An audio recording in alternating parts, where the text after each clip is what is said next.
Okay, isang pagpalang araw uli sa ating lahat mga kapatid. Ito po muli ang inyong kapatid sa Panginoon, ang Kohelet Ministry na naghahatid uli sa atin ng salita ng Diyos. Una sa lahat, papasalamat ako doon sa comment ni shoutout pala kay Carla Tria and Brian of California, USA. Thank you sa appreciation ng ginagawa natin. Hopefully na makatulong ito sa ating lahat.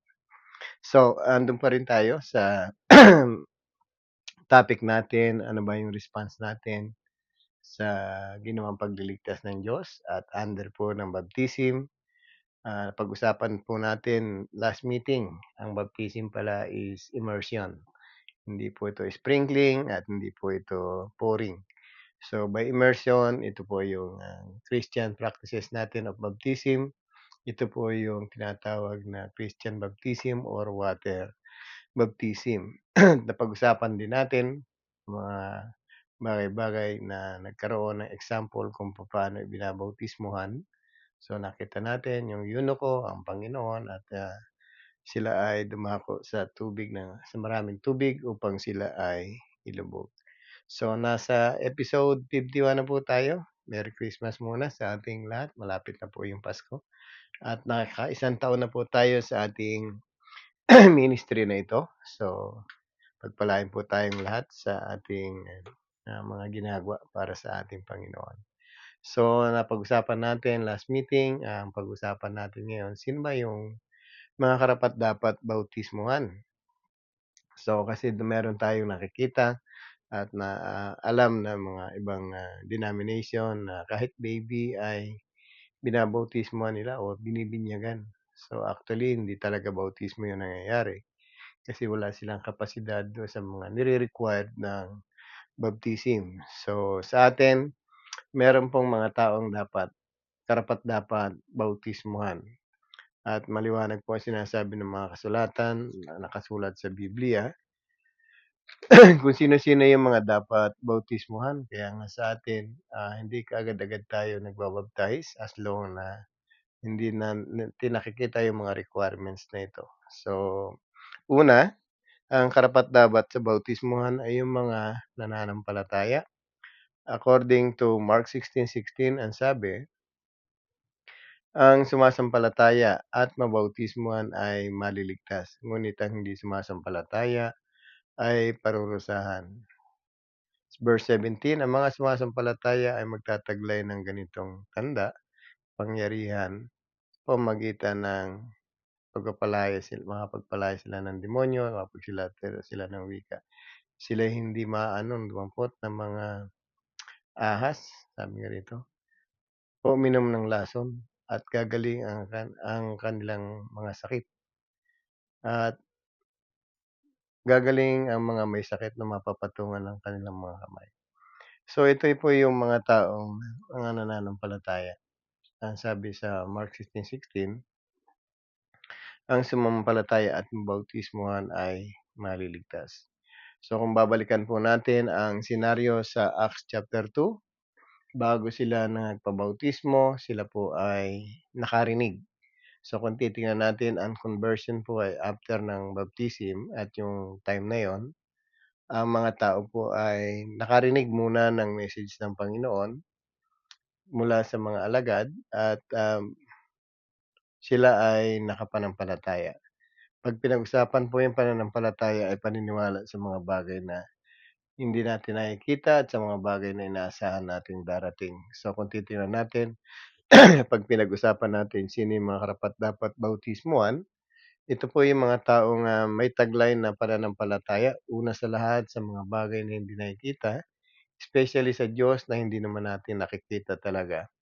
At gano'n din sa heaven na gusto nating puntahan, naniniwala tayo sa heaven kahit hindi natin siya alam kung ano meron do'n at hindi natin alam kung ano yung hindi natin 'to nakikita. So, maraming pagkakataon sa buhay natin na kapag tayo ay nananalig, para bang ang pananalig natin, kapag miyembro na tayo ng isang religion, tayo po ay may pananampalataya na.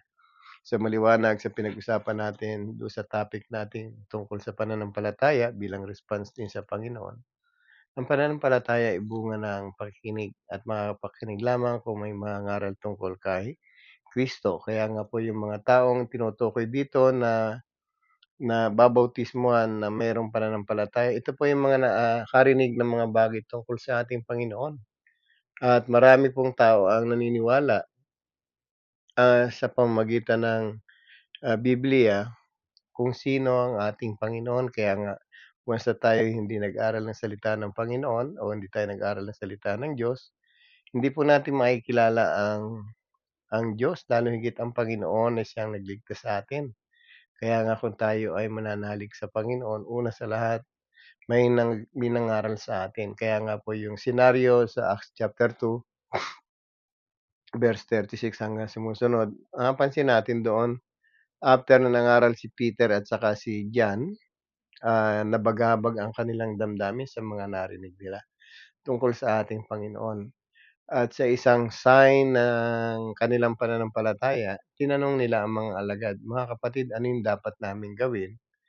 At sinabi ni Pedro, "Pagsisihan niyo talikdan ang inyong mga kasalanan, magpabautismo kayo sa ngalan ni Hesus upang kayo'y patawarin at pagkaloob sa iyo ang, ah, banal na espiritu o yung gift of the Holy Spirit." Kaya nga sa atin, ang dapat palang binabautismuhan una sa lahat, yung naniniwala sa ating Panginoon. Yung may pananalig sa ating Panginoon lalo higit sa ginawa niyang pagliligtas sa atin.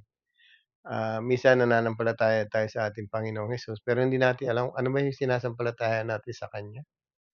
Tulad ngayon magpapasko, alam natin na siya ay ibinigay ng Diyos sa sanlibutan para siya ay pagpapatawad ng kasalanan. At, alam din natin na ang Panginoon sa pagparito niya ay, siya yung dakilang manunubos natin, siya yung dakilang, ah, may kapangyarihan na tubusin tayo sa ating kasalanan. Kaya nga sa atin, ang Panginoon ay sinasampalatayan natin dahil sa mga bagay na nalalaman natin tungkol sa Kanya. Lalong higit yung bisa nung dugo na dumanak sa bundok ng Kalbaryo, dapat lalo higit na sinasampalatayan natin yon at dapat may alam tayo tungkol sa bagay na yun. Kasi nga marami ngayon nananampalataya sa ating Panginoong Hesus sa pangalan lang, pero hindi nila alam kung ano talaga yung ibig sabihin ng Panginoon o pagparito ng Panginoon sa sanlibutan na dapat nating sampalatayanan ayon sa kanyang mga ginawa. Kaya nga kung natatandaan natin, during Christmas, alam natin na siya ay ipinanganak ni, Virgin Mary. Kaya lang nagkaproblema rin tayo do'n sa pananampalataya natin. Imbes na doon sa Panginoong Hesus na pumasok sa sanlibutan ito, ang sinampalatayanan ng mas marami ay si Mama Mary. So, nakakalungkot isipin dahil, siya daw yung nanay, so siya yung pinagpala. Totoo pong pinagpala si Mama Mary pero not to the point na, sambahin siya ng maraming deboto. So, marami pong deboto ang ating, Mama Mary at mapapansin natin sa Baclaran kung, alam natin ang Baclaran is, Mama Mary's, shrine. So, dito talaga siya ipinakikilala at maraming deboto si Mama Mary. Every Wednesday, marami pong pumupunta talaga sa Baclaran, ang sabi Simbang Baclaran. Kaya nga sa atin mga kapatid, tama ba yung sinasampalatayanan natin? Kasi marami pong tao ang nananampalataya na hindi tungkol sa Diyos at hindi tungkol sa ating, manlilikha o isang, tagapagligtas na walang iba kundi ang ating Panginoon. So, kung tayo po ay mananalig sa ating Panginoon, obviously nakilala natin siya. Makikilala natin siya ng lubusan kasi nga yung mga taong gagamitin ng Panginoon sa atin, ito yung tagapagpakilala kung sino ang ating Panginoong Hesus na dapat nating sampalatayanan. Tatandaan natin sa isang, lesson natin, tinanong natin, sinabi dun sa John 6:27, 28-29, tinanong din siya ng mga Hudyo kung anong dapat nilang gawin para matupad ang Ama. Ang sabi, sampalatayanan niyo isinugo niya. At ito yung sinabi ng ating Panginoon sa mga Hudyong nagtatanong sa kanya. So tayo, i-confirm natin yung ating pananampalataya, kanino ba talaga tayo nananampalataya? At kung tayo nananampalataya sa iba maliban sa ating Panginoong Hesus, so tayo po ay may maling pananampalataya. Kapag nanampalataya naman tayo sa ating Panginoong Hesus, ano yung sinasampalatayaan natin sa Kanya? Naniniwala ba tayo sa pamamagitan ng Kanyang dugo, tayo ay mapatawad sa ating kasalanan at magsilinis tayo sa ating mga kasalanan? So ito po yung mga bagay na natutunan natin, kaya nga once na ang dugo ng Panginoon ay hindi naging epektibo sa buhay natin, ibig sabihin hindi natin ito pinaniwalaan. Subalit kung tayo po ay naniniwala na yung dugo ng Panginoon ang siyang dahilan kung bakit tayo magiging malinis, ay dumadako po tayo sa tubig ng bautismo. Kaya sa sinumang nananampalataya, ibig sabihin kung ikaw ay magpapabautismo, naniniwala ka na kaya kang linisin ng dugo ng Panginoon sa pamamagitan ng pakikipag-isa natin sa Kanya sa tubig ng bautismo. Kaya nga sa mga taong mga nabautismuhan, kino-confirm natin yung pananalig nila sa ating Panginoong Hesus o sa Diyos mismo na siyang lumikha sa atin at siya ring magliligtas sa atin. Kaya nga ang promise dito, ang sumampalataya at mabautismuhan ay maliligtas. So magkakaroon po ng salvation sa sinumang nanampalataya at nagpabautismo. Kasi do sa mga sumusunod na part, sabi rito, ngunit ang hindi sumasampalataya, sabi rito, ay parurusahan. So mapapansin natin do sa later part ng 16:16 ng Mark, may warning po doon. Ang sabi, ang sinumang hindi sumasampalataya ay parurusahan. Pero bakit walang bautismo? Sabi, dapat sana ang hindi sumasampalataya at mabautismuhan ay parurusahan. So, ganito lamang po yun. Kasi, number one na dapat nating establish sa ating sarili, yung pananalig sa ating Panginoon. At yung pananampalataya mo sa Panginoon at yun yung mag-uudyok sa iyo para pumayag ka na ikaw ay mabautismuhan. Kaya nga sa sinumang nagpapabautismo, dapat meron siyang pananampalataya at itinutulak siya ng kanyang pananampalataya tungo sa pagbabautismo. Kasi nga, kung hindi tayo mababautismuhan, tayo po ay katulad din lang ng ibang taong nananampalataya na hindi napapatawad sa kasalanan.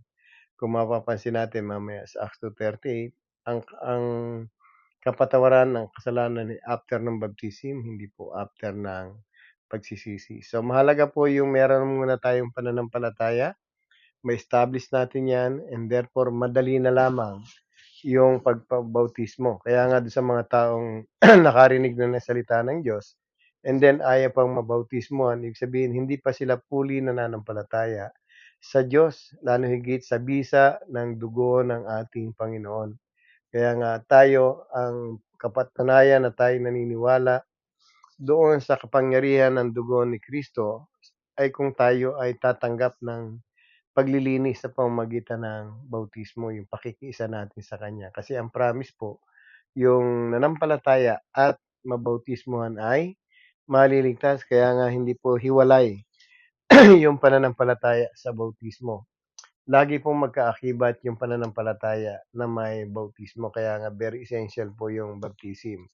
At makikita natin later on sa ating mga darating pang pag-aaral kung ano ba yung purpose kung bakit tayo dapat bautismuhan.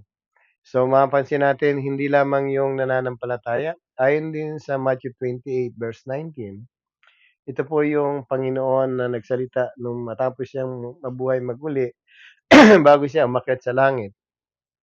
Napakita siya sa kanyang mga alagad at sinabi, "Humayo kayo at gawin niyong alagad ko ang lahat ng bansa, bautismuhan niyo sila sa ngalan ng Ama, ng Anak at ng Espiritu Santo." So, ibig sabihin, ang karapat-dapat bautismuhan hindi lamang yung nananampalataya kundi yung mga naaralan din. Sabi ng Panginoon, "Humayo kayo at gawin niyong alagad ko ang lahat ng bansa." So, ibig sabihin aralan niyo ang lahat ng bansa. Kaya nga tayo, ang nire-require ang requirements ng baptism ay isa pa yung mga naaralan. At malaking problema po ang nangyayari sa isang iglesia kapag ng isang tao ay nabautismuhan na hindi naaralan. So, marami pong lumalapit sa church na nagpapabautismo din naman sa mga murang edad nila. Sila ay lumalapit sa mga ministro o sa mga pastor para magsabi, "Gusto ko pong mapagpabautismuhan." Pero ang dahilan nila minsan, yung mga barkada lang nila ang nagiging dahilan kung bakit sila nagpapabautismo. Ang iba nagagandahan na lang sa programa ng church o nababaitan na lamang sa mga kasama sa church. Pero ang nire-require po dito yung mga naaralan. So, dapat ang sino mang, karapat-bautismuhan yung mga naaralan tungkol sa tamang klase ng pananampalataya. 'Pag sinabi ng Panginoon, "Go and make disciples," sabi, humayo kayo't gawin niyong alagad ko, o ibig sabihin gumayo kayo't aralan niyo itong mga tao. Ibig sabihin, merong mga teaching na dapat silang naririnig at alam natin na ang turo ng Panginoon ay maliwanag na nakasulat sa Biblia. Marami siyang mga bagay na ipinagagawa sa atin, marami siyang bagay na hindi pinagagawa sa atin. Kaya nga do'n sa mga taong, hindi naaaralan, kadalasan ito po yung mga taong ayaw magpabautismo. At meron din namang mga naaralan na ayaw magpabautismo dahil sa kadahilanang hindi pa sila matibay yung pananampalataya nila. Kaya nga sabi ko kanina, number one na puwede nating establish muna yung pananalig natin, at imposible nga tayong makapanampalataya kung wala tayong aral na naririnig. Kaya nga yung requirements dito ng Panginoon, ang sabi niya, "Humayo kayo't gawin niyong alagad ko ang lahat ng bansa at bautismuhan niyo sila." So, after na maaralan, they are subject for baptism. Kaya nga yung baptism ay itinuturo natin sa loob ng iglesia para tayo ay maging bahagi ng katawan ng Panginoon, mapatawad sa kasalanan, at higit sa lahat magkaroon tayo ng pag-asa doon sa buhay na walang hanggan. So, marami pong mga kapatid natin na, ah, naaralan na ayaw pang magbabautismo. Meron naman nagpapabautismo kahit na walang aral.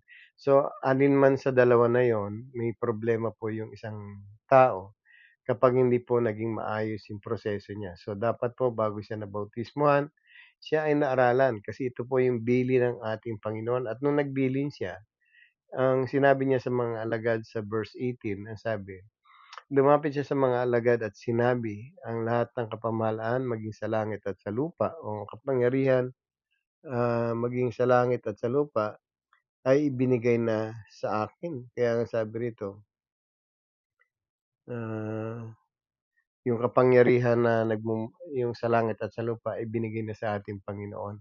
So, yun palang isang, nag-uutos sa atin para gawing alagad ang lahat ng bansa, at nag-uutos sa atin para magbautismo tayo, ay walang iba kundi yung makapangyarihan sa lahat, maging sa langit at sa lupa. Kaya nga sa atin, once na tayo'y tumanggi na mabautismuhan, ang tinatanggihan natin ay yung makapangyarihan, sa lahat, yung maging sa langit at sa lupa, 'pag tayo po'y tumangging magpabautismo. At kapag naman po tayo tumangging magbautismo, ang tinatanggihan din natin walang iba kundi ang ating Panginoon na makapangyarihan sa lahat, maging sa langit at sa lupa. Kaya nga sa atin 'pag nabautismuhan ka, so ikaw na rin yung magbabautismo balang araw, kasi nga nagiging alagad ka rin ng Panginoon at kaya mo na ring ituro yung mga aral ng ating Panginoon. Kaya nga sa atin ang discipleship ay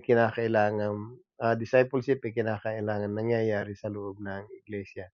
Tayo po ay disciple making church, hindi po tayo nagpaparami lang sa loob ng iglesia, kundi tayo po ay nagtuturo para yung tinuturuan natin someday maging tagapagturo din, lalo higit ng mabuting balita, para magkaroon sila ng, buhay na walang hanggan. Kaya nga sa atin napakaganda po yung proseso na nakikita natin na nagmumula sa banal na kasulatan. Hindi po pala tayo basta-basta dapat nababautismuhan, at hindi tayo dapat magpabautismo kung hindi po tayo natututo. Kaya nga yung mga naaralan, sila po yung mga nagiging, ah, subject para sa pagbabautismo. So, mahalaga po ang baptism, hindi po hiwalay ang baptism sa ating pananampalataya at lalo higit hindi rin 'to hiwalay sa ating pagsisisi.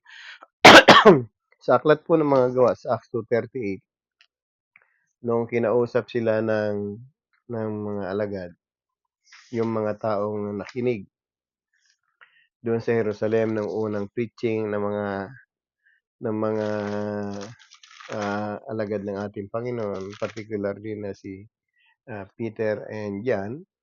So marami po doon na nakinig ng message ng mga alagad.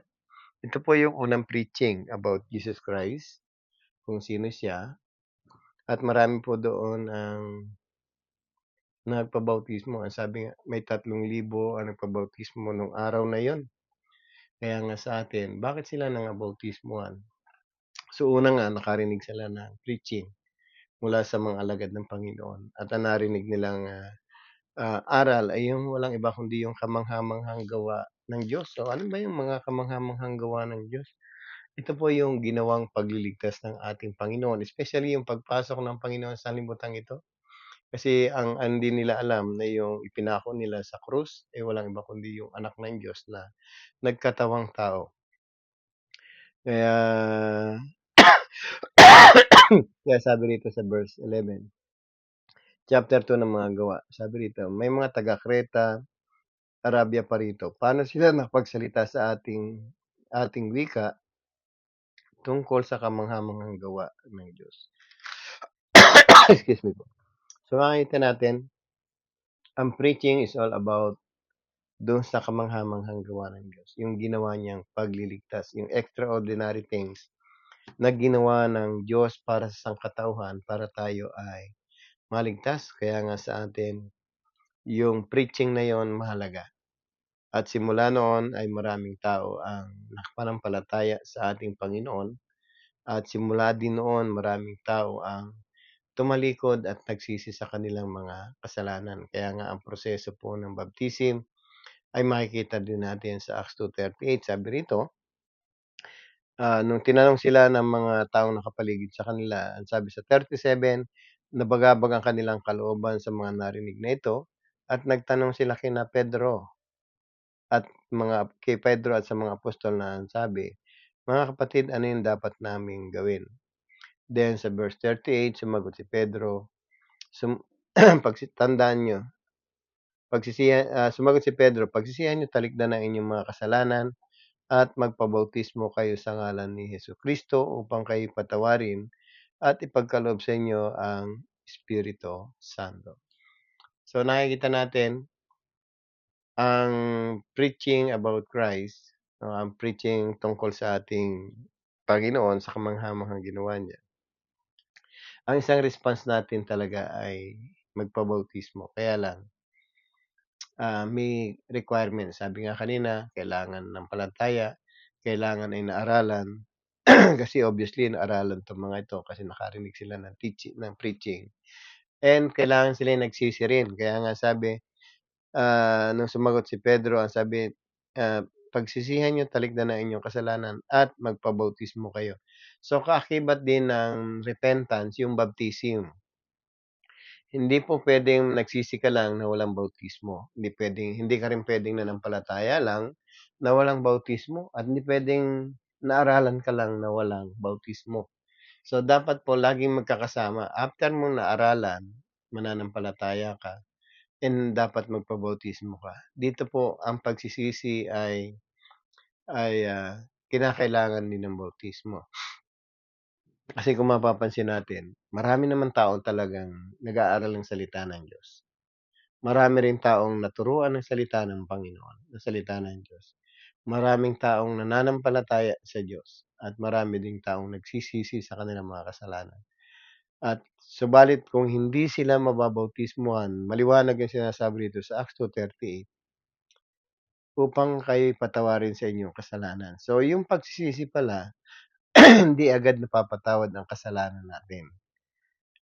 Napapatawad ang kasalanan natin after ng pagsisisi at pagtalikod and then magpabautismo. So, Very essential po ang baptism. Sa faith kanina kailangan mabaptismuhan, do'n sa mga naaralan kailangan din ay nabaptismuhan. Dito sa pagsisisi kailangan ka ring mabaptismuhan. So, bakit kailangan kang mabaptismuhan? Ang sabi, upang kayo patawarin sa inyong kasalanan.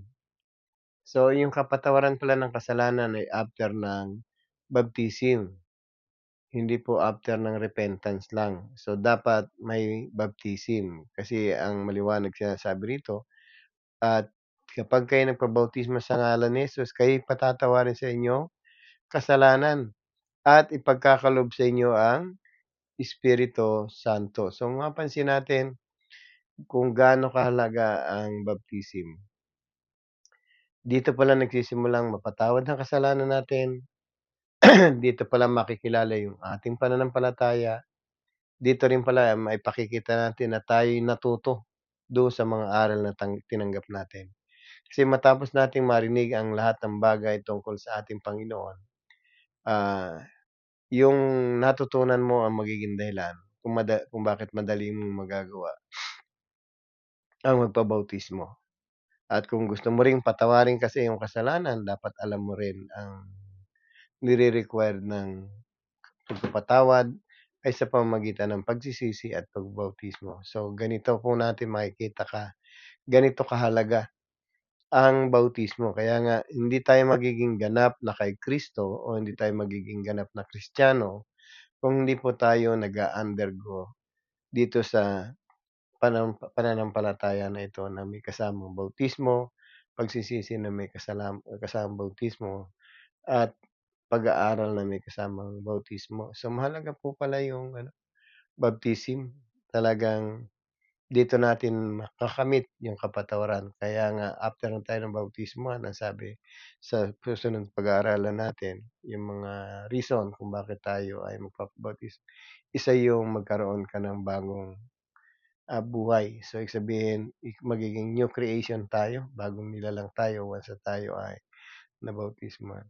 So, nakita natin kailangan nating magsisi at magpabautismo. So, nire-require pala muna na magsisi ka sa iyong kasalanan bago ka magpabautismo. Kasi kung hindi ka magsisisi at tatalikod, so babalik-balikan natin po yung mga kasalanan na yan. Kaya nga sayang lang yung ating, pagkilala sa Panginoon kung babalik muli tayo sa ating kasalanan. At higit sa lahat, anong sabi? Hindi ka lang patatawarin at ipagkakaloob sa iyo ang Espiritu Santo. So, alam natin ang kahalagahan ng Espiritu Santo ng Diyos sa ating buhay. Sabi sa Ephesians 4:30, ito yung tatak ng Diyos sa atin bilang katibayan ng ating katubusan pagdating ng takdang panahon. Without baptism, hindi mo mare-receive yung forgiveness ng sin at hindi mo rin mare-receive yung gift of the Holy Spirit. Kaya nga sa atin, ang tulong ng bautismo ay dito lang pala tayo matatatakan ng Diyos. Kaya nga mahalaga po yung prosesong ginagawa natin. Kung tayo po ay hindi naniniwala sa bautismo, ay para ka ring hindi naniniwala sa Diyos at lalo higit sa langit na gusto mong puntahan. Kaya nga kung meron tayong langit na gusto nating puntahan, binibigyan tayo ng instruction ng Panginoon para makarating tayo do'n at isa itong baptism.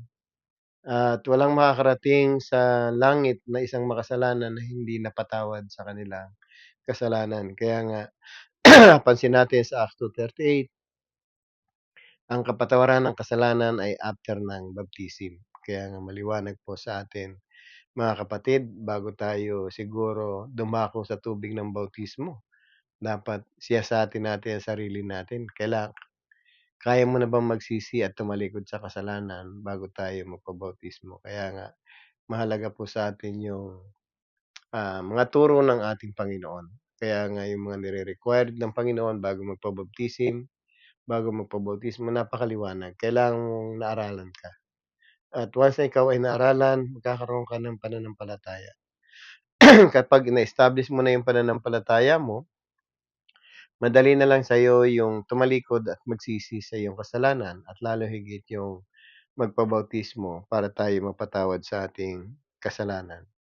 Kaya nga mga kapatid, kung tayo ay nagnanais magkaroon ng kapatawaran, ang sabi ng Biblia, magsisi kayo at tumalikod at magpabautismo tayo.